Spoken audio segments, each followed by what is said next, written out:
जय श्री राम। बोलो सियावर रामचंद्र की जय।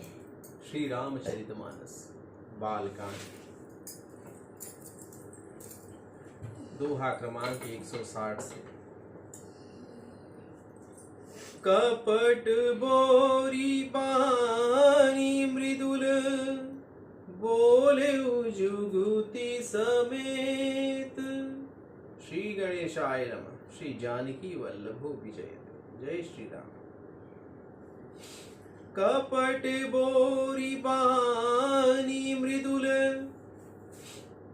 बोले हूँ जुगुति समेत। नाम हमार भिखारी अब निर्धन रहित निकेत। सियावर रामचंद्र की जय। भानु प्रताप को जो मायावी जो साधु मिला है, उसने कपट में डुबोकर तथा युक्तिपूर्ण कोमल वाणी में बोला भानु प्रताप से कि अब हमारा नाम भिखारी है, क्योंकि हम निर्धन और घर द्वार हीन हैं। कि कह नृप जे विज्ञान निधाना, तुम सारिखे गलित अभिमाना। सदा रही अपन पो दुराए, सब निविधि कुशल कुबेश बनाए। तेहि ते कही संत श्रुति टेरे, परमय किंचन प्रिय हरि केरे। तुम समय धन भिखारी गेहा, होत बिरंच शिव ही संदेहा। जोशी सोशी तब चरण नमामि, मुँह पर कृपा करिए अब स्वामी। सहज प्रीति भूपति के देखी, आप विषय विश्वास विषेखी। सब प्रकार राज ही अपनाई, बोले हूँ अधिक स्नेह जनाई। सुनु स्वति भाऊ कहीं मही पाला, सुनु सती भाऊ कहीं हूँ मही पाला। यहाँ बसत बीते बहुकाला। इस पर राजा ने कहा कि जो आपके समान विज्ञान के निधान और सर्वथा अभिमान रहित होते हैं, वे अपने स्वरूप को सदा छिपाए रहते हैं, क्योंकि कुवेश बनाकर रहने में ही सब प्रकार से कल्याण है। तभी तो संत और वेद पुकार पुकार कर कहते हैं कि अहंकार, ममता और मान रहित व्यक्ति ही भगवान को प्रिय होते हैं। आप जैसे निर्धन भिखारी और गृहहीनों को देखकर ब्रह्मा और शिव जी को भी संदेह हो जाता है। आप कोई भी हो, मैं आपके चरणों में नमस्कार करता हूँ। हे स्वामी, अब मुझ पर कृपा कीजिए। अपने ऊपर राजा के स्वाभाविक प्रीति और अपने विषय में उसका अधिक विश्वास देखकर हर प्रकार से राजा को अपने वश में करके स्नेह दिखाता हुआ वह कपटी तपस्वी बोला कि हे राजन, सुनो, मुझे यहाँ रहते हुए पर्याप्त समय बीत गया है।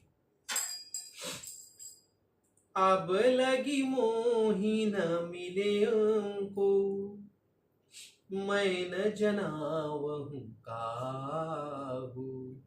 लोक मान्यता अनल सम, कर तप कानन दाहू।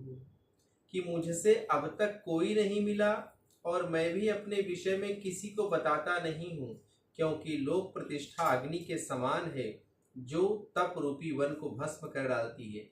यानी अगर लोक प्रतिष्ठा आपको लगातार मिल रही है तो आपके भीतर अहंकार उत्पन्न हो जाएगा और तप रूपी वन को यह भस्म कर डालती है। फिर आदमी का ध्यान भगवान की भक्ति में नहीं लगता है, लोक प्रतिष्ठा मिलने लगती है, 10 लोग मान सम्मान देने लगते हैं, तो भगवान के प्रति आदमी समर्पित नहीं हो पाता, उसके अंदर अहम आ जाता है।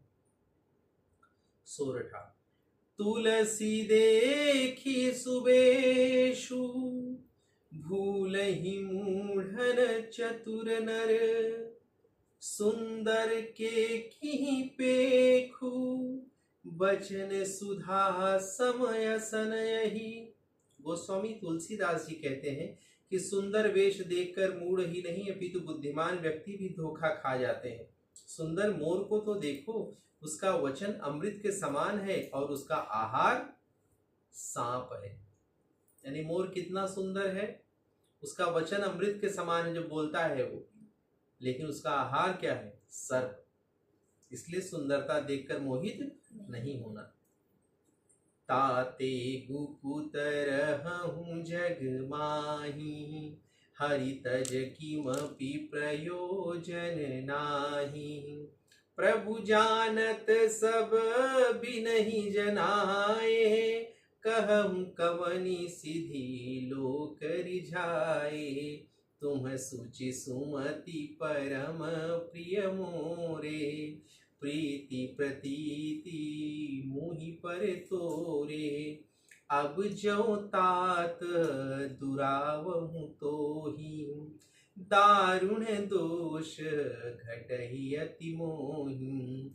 जिमि जिमि तापसु कहहि उदासा, तिमि तिमि नृपहि उपज विश्वासा।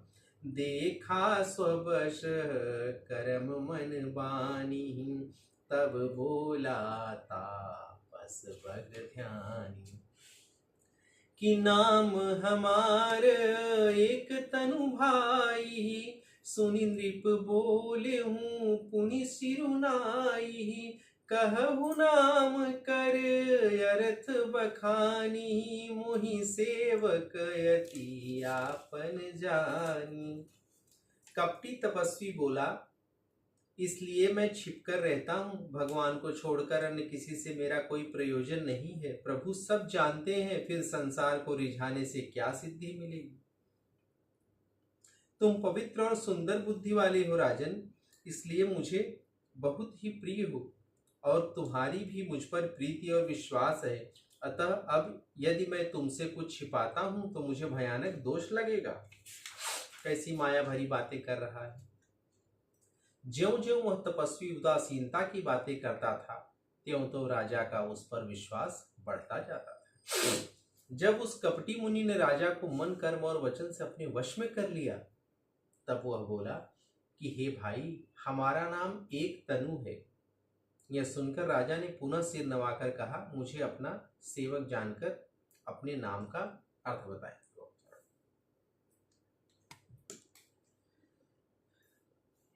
मुझे अपना सेवक जानकर अपने नाम का अर्थ समझाएं। ऐसा भानु प्रताप ने उस कपटी तपस्वी से कहा। आदि सृष्टि उपजी जबहि, तब उत्पत्ति भय मोरी। उसकी झूठ देखो, किस प्रकार से झूठ कह रहा है कि आदि सृष्टि उपजी जबहि, तब उत्पत्ति भय मोरी। नाम एक तनु हेतु तेहि, देहन धरी बहोरी। कपटी मुनि ने कहा कि जब सृष्टि उत्पन्न हुई थी तभी मेरी भी उत्पत्ति हुई थी, तब से मैंने फिर दूसरी देह नहीं धारण की, इसलिए मेरा नाम एक तनु है। जनि आचरजु करहि मन माहि, सुत तप ते दुर्लभ कछु नाहि। तप बल में जग सृजहि विधाता, तप बल विष्णु भय परित्राता। कह रहा है तपस्वी कपटी कि हे पुत्र, मन में आश्चर्य मत करो, तप से कुछ भी दुर्लभ नहीं है। तप के बल से ही ब्रह्मा जी जगत की रचना करते हैं और तप के ही बल से विष्णु संसार का पालन करने वाले बने। तप बल शंभु करहि संहारा, तप ते अगमन कछु संसारा। भयउ नृपहि सुनी अति अनुरागा, कथा पुरातन कैसो लागा। कि तप के ही बल से शिवजी जगत का संहार करते हैं। संसार में कोई ऐसी वस्तु नहीं जो तप के द्वारा प्राप्त न हो सके। यह सुनकर राजा को बहुत अच्छा लगा और तब वह तपस्वी पुरानी कथाएं कहने लगा कि कर्म धर्म इतिहास अनेका, करहि निरूपण बिरति विवेका। उद्भव पालन प्रलय कहानी, कहे सियमितिया चरज बखानी। कि धर्म कर्म और अनेक प्रकार के इतिहास कहकर वह वैराग्य और ज्ञान का निरूपण करने लगा। सृष्टि की उत्पत्ति स्थिति और प्रलय की भी अनेक आश्चर्य भरी कथाएं उसने विस्तार पूर्वक कही। कि सुनी महीप तापस बस भयहु, आपन नाम कहन तब लयऊ। फिर राजा ने अपना भेद खोल दिया। अभी तक तो कह रहे थे मैं राजा का मित्र हूं, मंत्री हूं।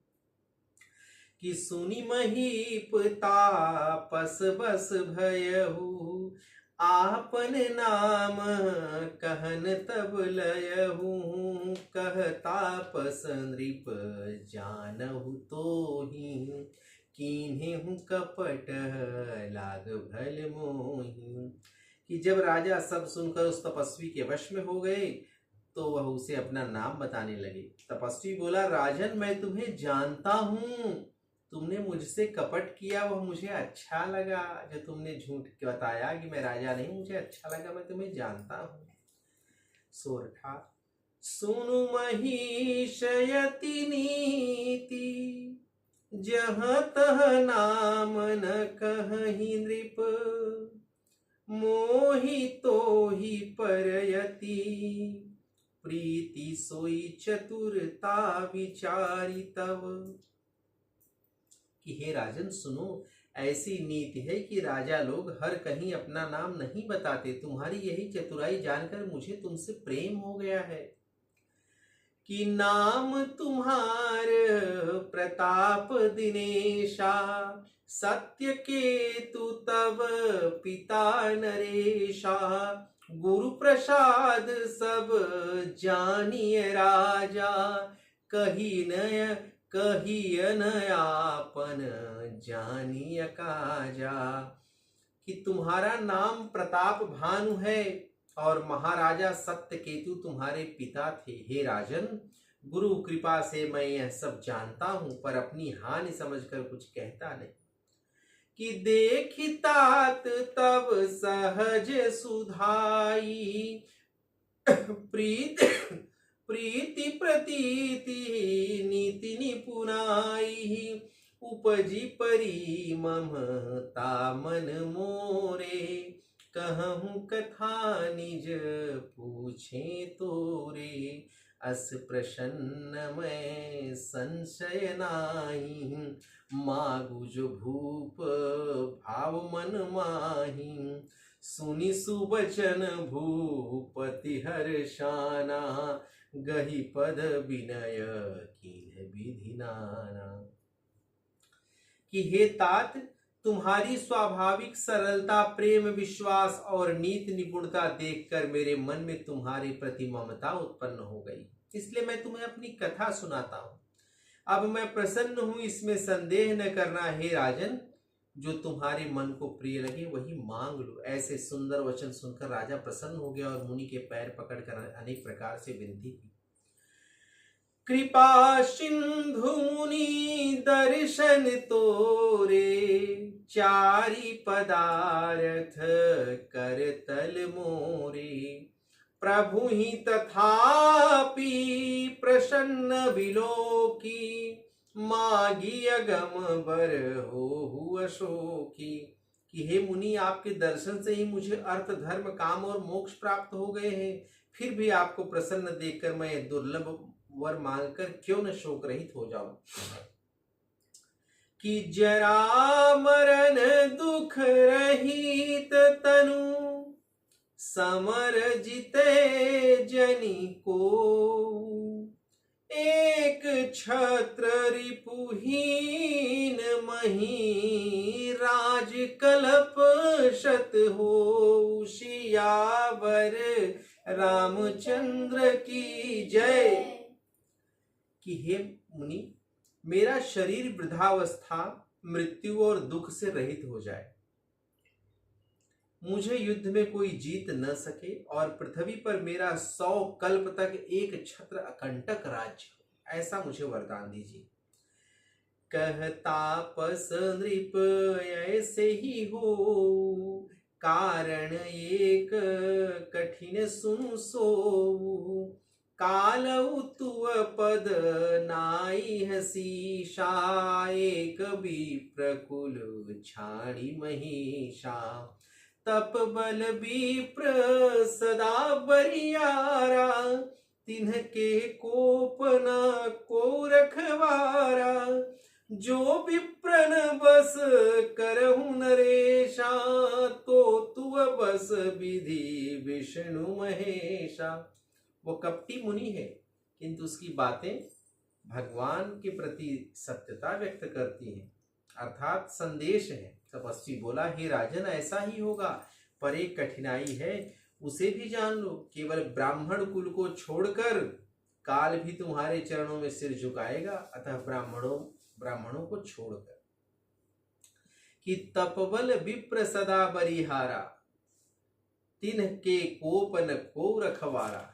कह रहे हैं कि तप के बल से ब्राह्मण सदा बलवान रहते हैं राजन, उनके क्रोध से रक्षा करने वाला इस ब्रह्मांड में कोई नहीं, जैसे भगवान परशुराम। अतः हे राजन, यदि तुम ब्राह्मण को अपने वश में कर लो तो ब्रह्मा विष्णु और महेश भी तुम्हारे अधीन हो जाएंगे। कि चलन ब्रह्म कुल सन बरियाई, सत्य कहूँ दो भुजा उठाई। विप्र श्राप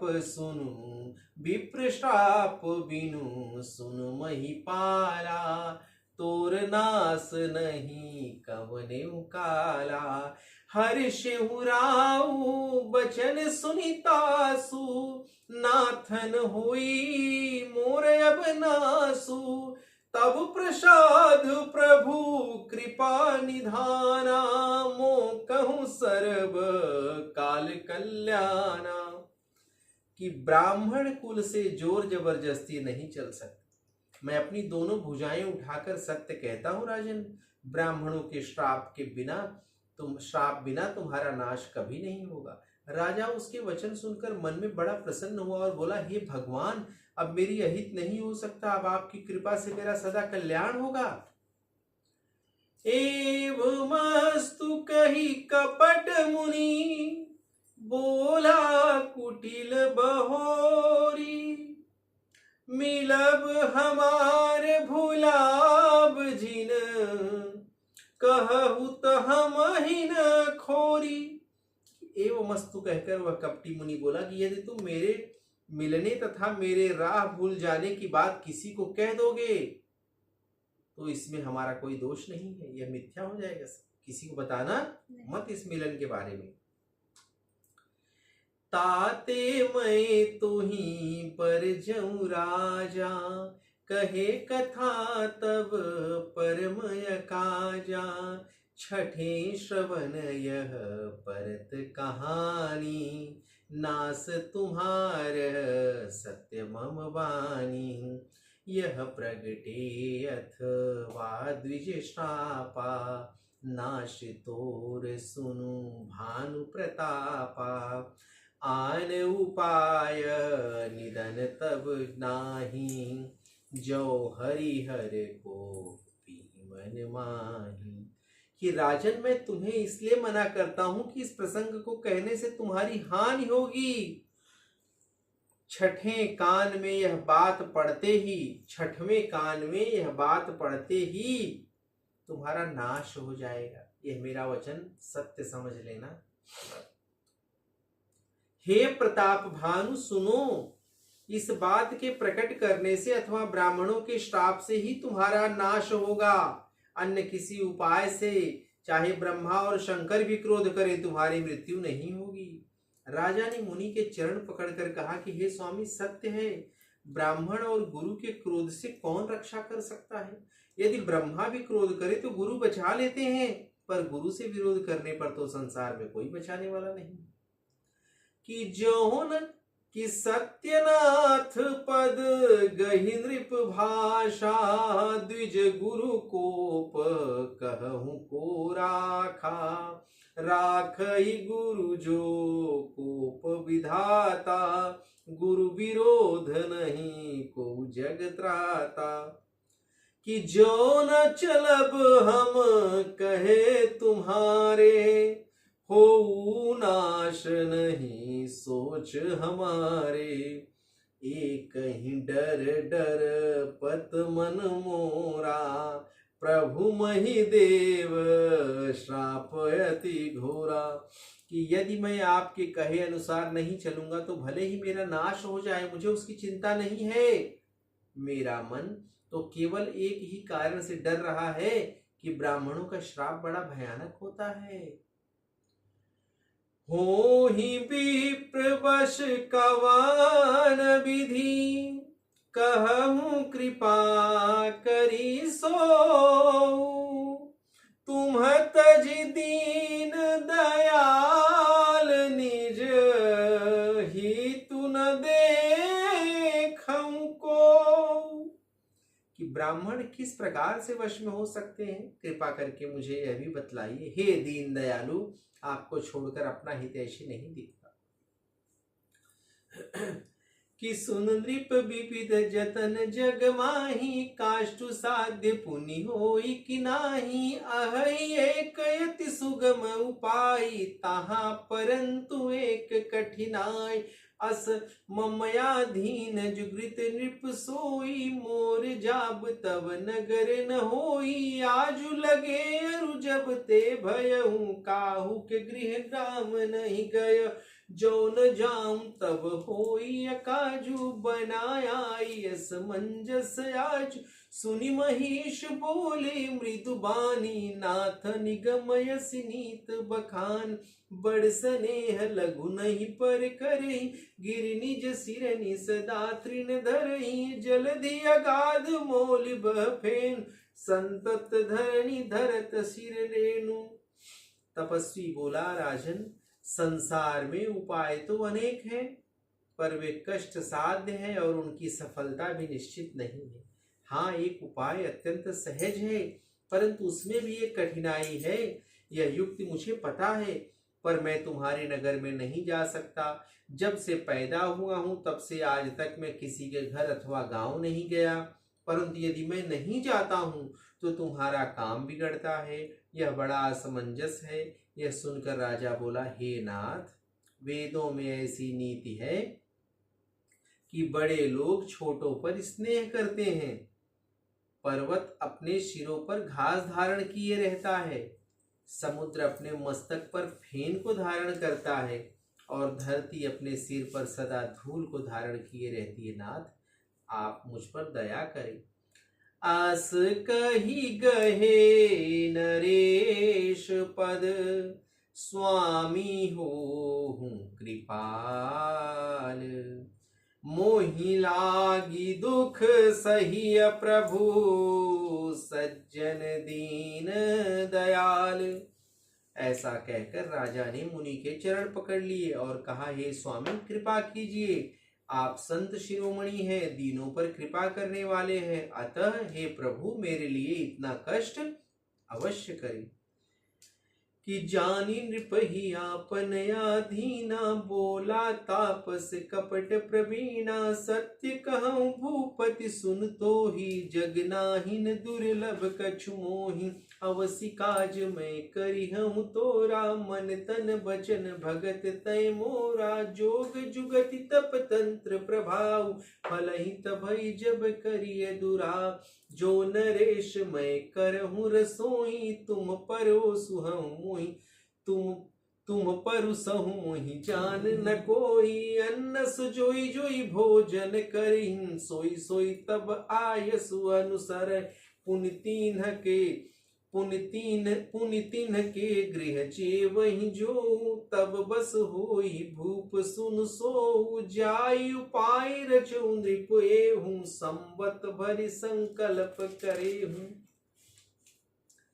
राजा को अपने अधीन जानकर वह कपटी तपस्वी बोला, हे राजन सुनो, मैं सत्य कहता हूँ, जगत में मुझे कुछ भी दुर्लभ नहीं है। मैं तुम्हारा काम अवश्य करूंगा, क्योंकि मन, कर्म और वचन से तुम मेरे सच्चे भक्त हो। परंतु योग, युक्ति और तप आदि का प्रभाव तभी फलीभूत होता है जब ये छिपा कर किए जाए। ठीक है ना? हे राजन, मैं रसोई बनाऊं तब तुम उसे परोसो और कोई जान न सके, तो जो भी उस अन्न को खाएगा वही तुम्हारा आज्ञाकारी बन जाएगा। यही नहीं, उन भोजन करने वालों के घर भी जो कोई भोजन करेगा वह भी तुम्हारे अधीन हो जाएगा। अतः हे राजन, तुम जाकर यही उपाय करो और वर्ष भर भोजन कराने का संकल्प कर लो। 1 वर्ष तक तुम भोजन कराओगे, ऐसा संकल्प कर लो।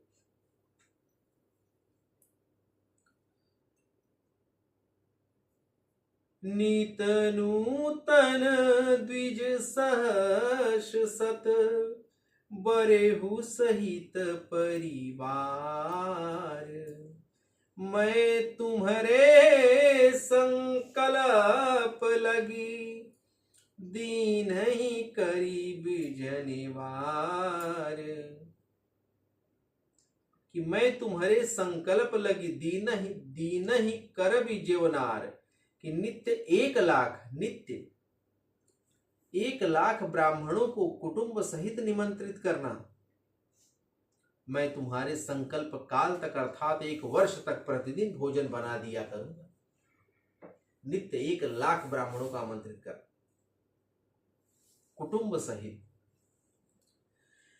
कि एहि विधि भूप कष्ट यति थोरे, हुई हैं शकल विप्र बस तोरे। करी हैं विप्र होम मख सेवा, तेहि प्रसंग सहज ही बस देवा। और एक तो ही कहूँ लखाऊ, मैं एहि बेश नयाऊ बकाऊ। तुम्हारे उपरोहित कहूँ राया, हरिया नभ मैं कर निज माया। तप बल तेहि करिया पुसमाना, रखी हूँ यहाँ बरस परवान। मैं धरिता सुबेश सुनु राजा, सब विधि तोर समारभ काजा। गए निसि बहुत शयन अब कीजे, मोहि तो ही भूप भेंट नतीज। मैं तप बल तो ही तुरग समेता, पहुँचूं सेव सोवतहि, पहुँचई हूँ सोवतहि निकेता। कि इस प्रकार अत्यंत थोड़े परिश्रम से सब ब्राह्मण तुम्हारे वश में हो जाएंगे। ब्राह्मण हवन यज्ञ और सेवा पूजा करेंगे तो उस संबंध से देवता भी सहज ही तुम्हारे वश में हो जाएंगे। मैं एक और पहचान तुम्हें बता देता हूँ, मैं जिस रूप में भी कभी मैं इस रूप में कभी न आऊंगा। मैं अपनी माया से तुम्हारे पुरोहित का हरण कर लूंगा तथा तप के बल से उसे अपने समान बनाकर 1 वर्ष तक यहाँ रखूंगा और फिर उसका रूप बनाकर तुम्हारा काम सिद्ध करूंगा। हे राजन, अब बहुत रात बीत गई है, अब सो जाओ। आज से तीसरे दिन मेरी तुमसे भेंट होगी। तप के बल से मैं घोड़े सहित तुम्हें सोते हुए ही घर पहुंचा दूंगा, घबराओ मत। मैं आऊब सोई बेशुधरी, पहचाने हूं तब मोही। जब एकांत बोलाई सब, कथा सुनावूं तो ही। कि मैं पुरोहित का वेश धारण करके आऊंगा राजन। जब एकांत में तुम्हें बुलाकर सारी कथा सुनाऊंगा तब तुम मुझे पहचान लेना।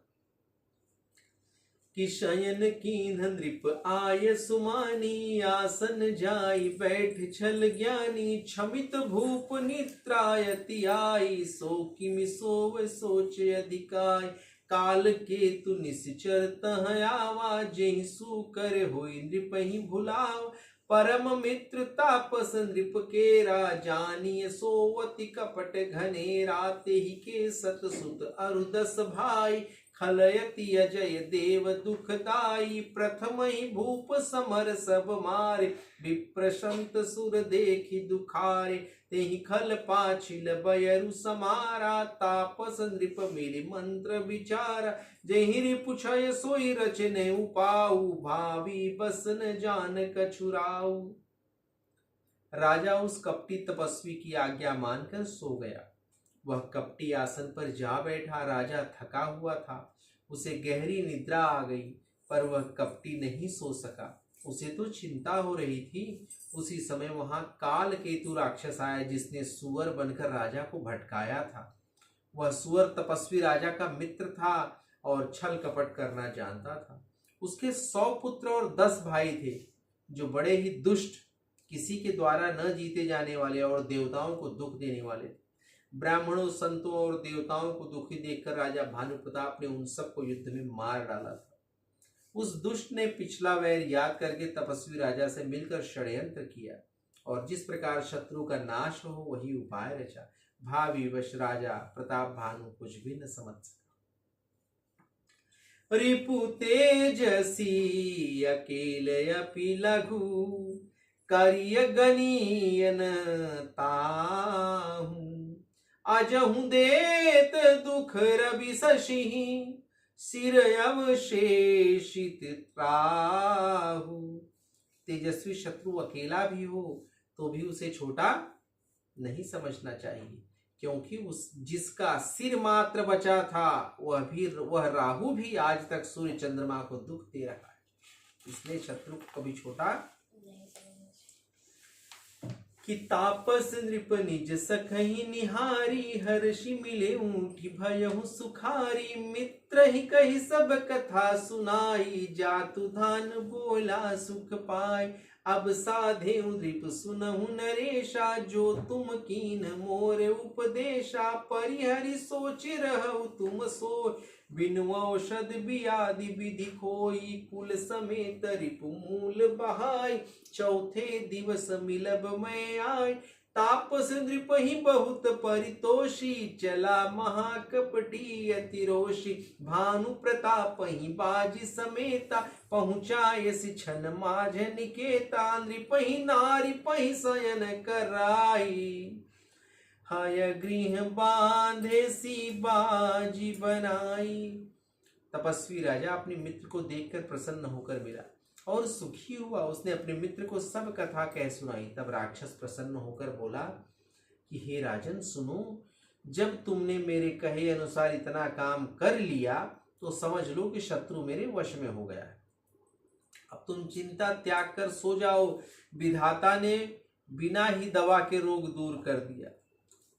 कुल सहित शत्रु को जड़ मूल से उखाड़ कर आज से चौथे दिन मैं तुमसे आ मिलूंगा। इस प्रकार तपस्वी राजा को दिलासा देकर वह महामायु क्रोधी राक्षस चला गया। उसने राजा प्रताप भानु को घोड़े सहित क्षण भर में घर पहुंचा दिया। राजा को रानी के पास सुलाकर उसने घोड़े को भली प्रकार से घुड़साल में बांध भी दिया।